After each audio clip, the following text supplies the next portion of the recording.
కాంగ్రెస్ మాదిరిగా రాజ్యాంగాన్ని జేబులో పెట్టుకోకుండా రాజ్యాంగానికి శిరసు వంచి ముందుకు వెళ్తున్న పార్టీ బీజేపీ అని రాష్ట్ర బీజేపీ అధ్యక్షురాలు ఎంపీ దగ్గుపాటి పురంధేశ్వరి అన్నారు. రాజ్యాంగాన్ని బీజేపీ ఎప్పుడూ ఉల్లంఘించలేదన్నారు. డాక్టర్ బిఆర్ అంబేద్కర్ రాజ్యాంగం కారణంగానే తాను ప్రధాని అయ్యాయని స్వయంగా నరేంద్ర మోదీ చెప్పారని ఆమె గుర్తు చేశారు. స్థానిక Jayan road SV function hall పక్కన గల తన నివాసంలో ఎంపీ పురంధేశ్వరి మంగళవారం ఉదయం మీడియా సమావేశంలో మాట్లాడారు. డాక్టర్ బిఆర్ అంబేద్కర్ను అత్యధికంగా గౌరవించిన పార్టీ బీజేపీనని ఆమె చెప్పారు. బీజేపీ రాజ్యాంగాన్ని మారుస్తుందని సార్వత్రిక ఎన్నికల సమయంలో కాంగ్రెస్ దుష్ప్రచారం చేసిందని ఆమె గుర్తు చేస్తూ ఇది పూర్తి నిరాధారమైనది అన్నారు.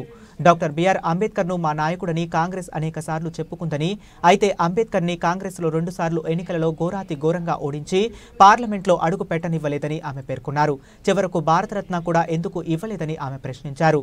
వాజ్పేయి హయాంలో డాక్టర్ బిఆర్ అంబేద్కర్కు భారతరత్న పురస్కారం ఇచ్చిన ఘనత బీజేపీదేనని ఆమె గుర్తు చేశారు. ప్రజలందరికీ కూడా తెలియజేసేటువంటి విషయం, బాబాసాహెబ్ అంబేద్కర్ గారిని అమితంగా గౌరవించేటువంటి పార్టీ భారతీయ జనతా పార్టీ. అనేక సందర్భాల్లో నరేంద్ర మోడీ గారు కూడా చెప్పారు, నేను ఈ స్థాయికి ఎదగగలిగాను అని అంటే అది బాబాసాహెబ్ చేయడం జరిగింది. వాళ్ళు మనం చూసినట్లయితే రాజ్యాంగాన్ని మార్చే అధికారం ఏ ఒక్క పార్టీకో ఒక్క వ్యక్తికో లేదు. పార్లమెంట్లో అందరూ ఒప్పుకున్న తర్వాతే ఏదైనా అమెండ్మెంట్స్ చేయాలన్నా ఏదైనా కానీ మనం చేసుకోవచ్చు. నిజంగా చూడాలంటే రాజ్యాంగానికి 106 అమెండ్మెంట్స్ జరిగాయి, అంటే మార్పులు చేర్పులు జరిగాయి.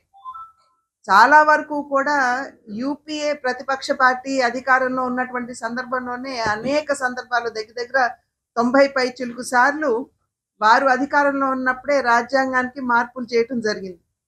వారు చేసినటువంటి మార్పులు కనుక మనం చూసినట్లయితే ఎమర్జెన్సీని ప్రవేశపెట్టడానికి, లేదా ప్రజాస్వామ్యంగా ఎన్నుకోబడినటువంటి ప్రభుత్వాన్ని కూల్చడానికి, ఆ రకమైనటువంటి అంశాలు తీసుకుని, అంటే స్వలాభం ఉన్నది అని అనుకుంటేనే రాజ్యాంగ సవరణ చేయటం జరిగింది. కానీ భారతీయ జనతా పార్టీ అధికారంలో ఉన్నన్ని పర్యాయాలు ఏవైతే అమెండ్మెంట్స్ జరిగాయో వాటి మీద కనుక ఒక్కసారి మనం దృష్టి కేంద్రీకరించినట్లయితే బీసీ కమిషన్కి నిన్న మొన్నటి వరకు రాజ్యాంగ హోదా లేదు, కానీ ఇవాళ దానికి కాన్స్టిట్యూషనల్ లీగాలిటీ ఇవాళ ఎన్డీఏ కూటమి కల్పించింది. అదేవిధంగా నిన్న మొన్న ప్రవేశపెట్టినటువంటి నారీ శక్తి వందన్ అధినియం, అంటే 33% రిజర్వేషన్ను మహిళలకి కల్పిస్తూ ఏదైతే ఉందో అమెండ్మెంట్స్ చేయటం జరిగింది.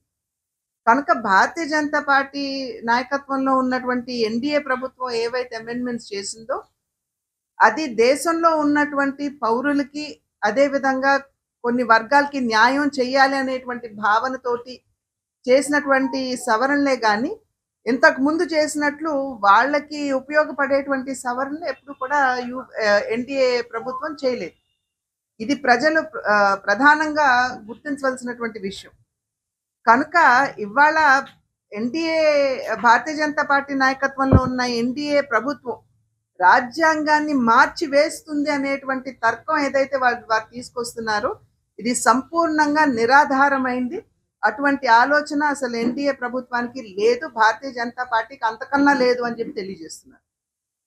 అదేవిధంగా బాబాసాహెబ్ అంబేద్కర్ గారిని అమితంగా గౌరవించే పార్టీ భారతీయ జనతా పార్టీ అని నేను ఇందాక చెప్పాను. బాబాసాహెబ్ అంబేద్కర్ మా నాయకుడు అని చెప్పి అనేక సందర్భాల్లో కాంగ్రెస్ పార్టీ చెప్పుకున్నారు. కానీ వారికి భారత రత్న ఎందుకు ఇవ్వలేదు అని చెప్పి మేము ప్రశ్నించాం. వారే ఈ 75 సంవత్సరాల స్వాతంత్రానంతరం చూసినట్లయితే 75 సంవత్సరాలు 65 సంవత్సరాలు వాళ్ళే అధికారంలో ఉన్నారు. కానీ వాళ్ళు బాబాసాహెబ్ అంబేద్కర్ గారికి ఎప్పుడు భారత రత్న ఇవ్వాలి అన్న ఆలోచన కూడా వారికి రాలేదు. అది వాజ్పేయి గారు హయాంలో వారికి భారత రత్న ఇచ్చినటువంటి విషయాన్ని ఇక్కడ ప్రజలందరూ కూడా గమనించాలి. అదేవిధంగా వారి జీవితంతో ముడిపడినటువంటి 5 ప్రాంతాలు, వారు జన్మించిన ఇల్లు,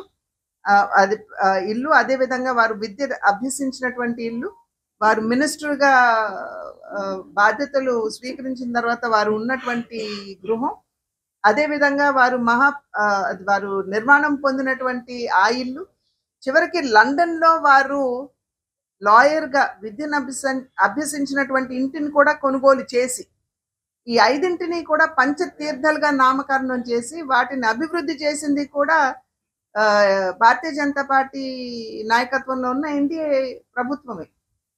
అందులోనూ అనేక సందర్భాల్లో నేను ఇందాక చెప్పాను, నరేంద్ర మోడీ గారు స్వయంగా చెప్పినటువంటి విషయం, నేను ఈ స్థాయికి వచ్చానంటే వారు ఇచ్చినటువంటి రిజర్వేషన్ మాధ్యమంగానే నేను వచ్చానని చెప్పి వారు కూడా చెప్పడం జరిగింది. వారిలాగా ఇప్పుడు కాంగ్రెస్ పార్టీ లాగా రాజ్యాంగాన్ని జేబులో పెట్టుకుని ఎప్పుడు కూడా భారతీయ జనతా పార్టీ ఆ రకంగా వ్యవహరించలేదు. రాజ్యాంగాన్ని ఎప్పుడు శిరస్సు వంచి రాజ్యాంగానికి నమస్కరించిన తర్వాతే ముందుకు వెళ్ళినటువంటి పార్టీ భారతీయ జనతా పార్టీ. కనుక రాజ్యాంగాన్ని కానీ అదేవిధంగా బాబాసాహెబ్ అంబేద్కర్ గారిని అగౌరవపరచడం అనేది భారతీయ జనతా పార్టీ ఎప్పుడు చేయదు. మరి మీరు చరిత్ర కనుక తిరిగి చూసుకున్నట్లయితే బాబాసాహెబ్ అంబేద్కర్ గారిని ఘోరాతి ఘోరంగా అవమానపరిచింది ఎవరు అని కూడా మనం ఇక్కడ ఒక్కసారి స్మరించుకోవాలి, గుర్తు తెచ్చుకోవాలి.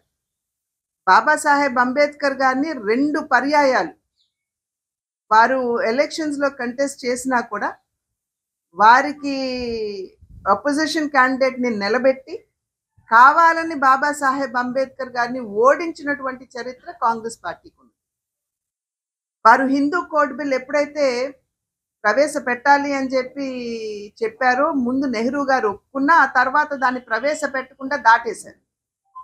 ప్రశ్నిస్తే వారు ఒప్పుకోలేదు. నెహ్రూ గారు ఒప్పుకోకపోయినప్పుడు దాన్ని వెంటనే బాబాసాహెబ్ అంబేద్కర్ గారు తన రాజీనామా ఇచ్చి వారు రిజైన్ చేసేశారు పార్లమెంట్ నుండి.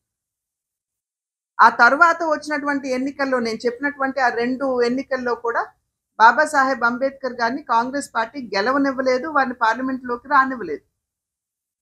అదేవిధంగా వారు రాజీనామా చేసిన అనంతరం వారు నేను ప్రసంగించి పార్లమెంట్ నుండి బయటకు వెళ్తానంటే కూడా వారికి ప్రసంగించకుండా అడ్డుకున్నటువంటి పార్టీ కాంగ్రెస్ పార్టీ.